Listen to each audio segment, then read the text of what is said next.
Photoshop டுட்டோரியலுக்கு உங்களை வரவேற்கிறேன் guys. இந்த வீடியோ வந்து நம்மளுக்கு 4th எபிசோடு. இந்த வீடியோவில் எதை பற்றி பார்க்க போகிறோம் பார்த்தீங்கன்னா பெர்ஸ்பெக்டிவ் அப்படிங்கிற விஷயம் தான் பார்க்க போகிறோம். ஆல்ரெடி 3 வீடியோ போட்டிருக்கோம். ஸோ அதை பார்த்துட்டு வந்து இதை பாருங்கள், ஒரு வேளை பார்க்காம இருந்தீங்கன்னா. ஸோ இந்த பெர்ஸ்பெக்டிவ் அப்படிங்கிறது என்ன அப்படிங்கிறத நான் ஃபஸ்ட் சொல்லிடுறேன். ஒரு 2D ஆப்ஜெக்டை வச்சு எப்படி ஒரு 3D மாதிரி காமிக்கிறது அப்படிங்கிறது தான் இந்த பெர்ஸ்பெக்டிவ் வச்சு நம்ம 2Dயில் யூஸ் பண்ண போகிறோம். அதாவது ஒரு ஆப்ஜெக்ட் வச்சுக்கிட்டிங்கன்னா அந்த ஆப்ஜெக்டை சுற்றி நீங்கள் எந்த ஆங்கிளில் பார்த்தா அது எந்த மாதிரி இருக்கும் அப்படிங்கிறத வந்து நீங்கள் வந்து இப்படி கண்டுபிடிக்கலாம், எப்படி வரையலாம் அப்படிங்கிறத பற்றி தான் அந்த விஷயத்தை, அந்த டிக்கை பற்றி தான் இந்த வீடியோ நான் சொல்லித்தர போகிறேன். ஸோ வந்து இப்போ ஆல்ரெடி ஓவராக பேசியாச்சுன்னு நினைக்கிறேன். ஸோ இப்போ வந்து நம்ம ப்ராஜெக்டை க்ரியேட் பண்ணிடலாம். ஸோ ஃபைல் நியூ 1280x720ங்கிற அந்த ஒரு இதை க்ரியேட் பண்ணிடுங்க. இப்போ வந்து இங்கே லாக் எடுத்துருங்க, இங்கே நியூ லேயர் க்ரியேட் பண்ணிக்கலாம். இதுக்கு ட்ராயிங்னு பேர் வச்சிடலாம், ஏன்னா கன்ஃபியூஸ் ஆகிடக்கூடாதுல. ஸோ அதனால் ஓகே ட்ராயிங்னு கொடுத்தாச்சு. இப்போ இன்னொரு லேயருக்கு எடுத்துக்கலாம், அதில் வந்து பெர்ஸ்பெக்டிவ்னு கொடுத்துக்கலாம். ஏன்னா எல்லாமே நம்மளுக்கு அரேஞ்சாக இருந்தால் தான் கரெக்டாக இருக்கும். பெர்ஸ்பெக்டிவ் கொடுத்தாச்சு. இப்போ என்ன பண்ணலாம் பார்த்தீங்கன்னா, பெர்ஸ்பெக்டிவ்க்கு வந்து நிறைய டைப்ஸ் இருக்குது. உதாரணத்துக்கு சிங்கிள், டபுள், மல்டிபிள், ட்ரிபிள் நிறைய பெர்ஸ்பெக்டிவ் இருக்குது. ஏன்னா நம்ம இப்போ பேசிக்காக இருக்கனால 1 பாயிண்ட் பெர்ஸ்பெக்டிவ் அப்படிங்கிறத வந்து நம்ம கற்றுப்போம். இந்த பெர்ஸ்பெக்டிவில் பார்த்தீங்கன்னா 2 விஷயம் ரொம்பவே தேவைப்படும். அந்த விஷயத்தில் மொதல் விஷயம் எதுன்னு பார்த்தீங்கன்னா ஒரு லைனு. அந்த லைன் எப்படி வரையுதுன்னு பார்க்கலாம். அதுக்கு வந்து ஜஸ்ட் நீங்கள் வந்து ஏதாவது ஒரு இடத்துலேருந்து ஷிஃப்ட் அழுத்தி இப்படி கோடு போடுங்க நேராக. ஓகே போட்டாச்சு. அப்புறம் ஒரு இந்த கோட்டில் எங்கேயாச்சும் ஒரு பெரிய டாட் வைங்க, எங்கேயாச்சும் ஒரு டாட் வைங்க. டாட் இங்கே வச்சிடலாம், மிடில் வச்சிடலாம்னு நினைக்கிறேன். ஓகே வச்சாச்சு. ஸோ இந்த பாயிண்ட் தான் வந்து வேனிஷிங் பாயிண்ட் அப்படின்னு சொல்லுவாங்க. ஸோ அது என்ன அப்படிங்கிறது வந்து இப்போ உங்களுக்கு புரிய ஆரம்பிக்கும். ஓகே இப்போ ட்ராயிங்க்கு போகலாம்.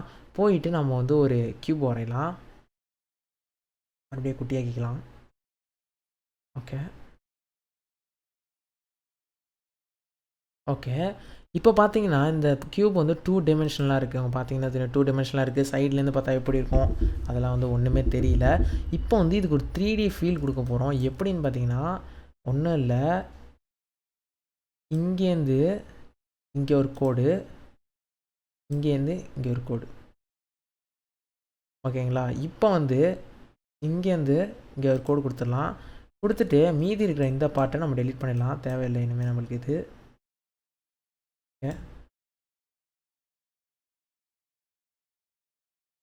ஓகே இப்போ பார்த்தீங்கன்னா ஆக்சுவலாக இதை ஆஃபே பண்ணிடலாம். பார்த்தீங்கன்னா உங்களுக்கு அந்த 3D லுக் வந்துருச்சு. ஐ மீன் சைட்லேருந்து பார்த்தா எப்படி இருக்கும் அப்படிங்கிறது வந்து உங்களுக்கு கிடச்சிருச்சு. இப்போ இதை வச்சு நான் ஒரு 4-5 பாக்ஸ் வரைஞ்சி காமிக்கிறேன். இப்போ ரைட் சைடு லெஃப்ட் சைடில் வரைஞ்சது உங்களுக்கு புரிஞ்சிருக்கும். இப்போ ரைட் சைடில் டாப்பில் எல்லா சைட்லேருந்து தான் வரைஞ்சி காமிக்கிறேன், பாருங்கள் உங்களுக்கு நல்லா புரியும். வந்து இப்போ இன்னொரு பாக்ஸ் வரையலாம். அதுக்கு வந்து கொஞ்சம் சைஸை சின்னதாக்கிக்கலாம். ஓகே இப்போ இங்கே ஒரு பாக்ஸ், இது கொஞ்சம் வித்தியாசமான ஹைட்டில் வரையலாம். ஓகே இப்போ அதே போல் இங்கே ஒரு கோடு, அதுக்கப்புறம் இங்கே ஒரு கோடு. இதுக்கு ஷார்ட்கட் பார்த்திங்கன்னா ஒரு பாயிண்டில் ஷிஃப்ட் அழுத்திட்டு கிளிக் பண்ணிட்டு அப்புறம் இன்னொரு பாயிண்டில் திரும்ப ஷிஃப்ட் அழுத்திட்டு கிளிக் பண்ணிங்கன்னா கோடு வந்துடும். இப்போ வந்து இங்கே இதை வந்து இங்கே இப்படி கனெக்ட் பண்ணலாம். ஓகே இப்போ எரேசர் எடுத்து நம்ம எரேஸ் பண்ணிக்கலாம்.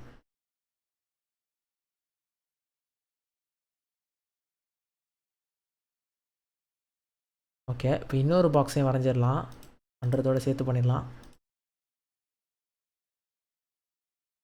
ஓகே இப்போ வந்து மறுபடியும் இங்கே ஒரு கோடு, இங்கே ஒரு கோடு. ஓகே இப்போது இப்படி ஒரு கோடு போட்டுக்கலாம். ஓகே இப்போ எரேசரை வச்சு தேவையில்லாத பாட்டை டெலீட் பண்ணிடலாம். ஸோ அந்த ஷார்ட்கட்ஸ்லாம் நீங்கள் லாஸ்ட் வீடியோஸ் பார்த்துருந்தீங்கன்னா தெரிஞ்சிருக்கும் கைஸ். ஓகே இப்போது பெர்ஸ்பெக்டிவ் ஆஃப் பண்ணலாம். இப்போ பார்த்தீங்கன்னா உங்களுக்கு தெரியும் இப்போ க்யூபுக்கு வந்து பெர்ஸ்பெக்டிவ் கொடுத்தாச்சு. அதாவது இந்த மிடில் பாயிண்ட்டை பார்த்தா, இந்த ஆப்ஜெக்ட்ஸுக்கு நடுவில் மிடில் பாயிண்ட்டை பார்த்தா அந்த ஆப்ஜெக்ட்ஸோட சைட்ஸ்லாம் எப்படி இருக்கும் அப்படிங்கிறது வந்து உங்களுக்கு புரிஞ்சிருக்கும். ஸோ இப்படி தான் வந்து பெர்ஸ்பெக்டிவ் ஒர்க் ஆகுது. மேபி இதை யூஸ் பண்ணி நீங்கள் வந்து ரோடு வரையலாம், 2-3 பில்டிங்ஸ் அந்த மாதிரிலாம் போட்டு லைட்ஸ்லாம் கொடுத்து ஒரு சிட்டி மாதிரி நீங்கள் வரையலாம். இப்போ வந்து உங்களுக்கு வந்து 1 பாயிண்ட் பெர்ஸ்பெக்டிவ்னா என்ன அப்படின்னு சொல்லிட்டு தெரிஞ்சிருக்கும். இப்போ 2 பாயிண்ட் பெர்ஸ்பெக்டிவ் எப்படி பண்ணுறது அப்படின்னு சொல்லிட்டு பார்க்கலாம். ஸோ அதுக்கு இந்த லேயர் ஆஃப் பண்ணிடலாம். ஸோ இன்னொரு ஒரு பெர்ஸ்பெக்டிவ் லேயர் கிரியேட் பண்ணிடலாம். அதில் வந்து வழக்கம் போல் ஒரு கோடை போட்டுருவோம். இப்போது இந்த இடத்துல 2 பாயிண்ட் வைக்கலாம். ஓகே இப்போ என்ன பண்ணுறோம் அப்படின்னு பார்த்தீங்கன்னா